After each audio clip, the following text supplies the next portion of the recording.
Les tiers-lieux, faut pas s'en cacher, sont les nouveaux lieux du lien social, de l'émancipation et également des initiatives collectives. Tiers-lieu, c'est une forme de label aujourd'hui qui s'adapte à partir d'un collectif de gens qui ont envie de monter quelque chose et qui s'adaptent au territoire dans lequel il peut être implanté.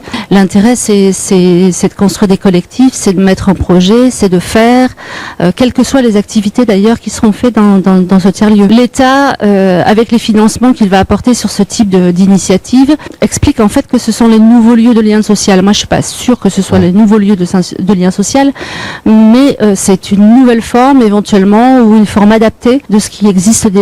C'est plusieurs dizaines de millions par an sur 3 années qui vont être versés dans l'escarcelle tiers-lieu suite à une enquête. Alors, il y a différents types de tiers-lieux quand même. Il y a les tiers-lieux plutôt business, économique, start-up, donc espace de coworking, et puis un tiers-lieu associatif qui regroupe des activités comme la ressourcerie, faire ensemble, vendre des livres à pas cher, ou donner des livres, ou mettre des espaces de rencontre. Beaucoup de missions qui sont aujourd'hui portées par des centres sociaux, des MJC, que l'on voit reproduits aujourd'hui dans des tiers-lieux. Il m'arrive de dire qu'il faut que les associations se rencontrent et aient des projets en commun. S'il n'y a pas d'espace qui permette ce genre de choses, ça ne se fait jamais.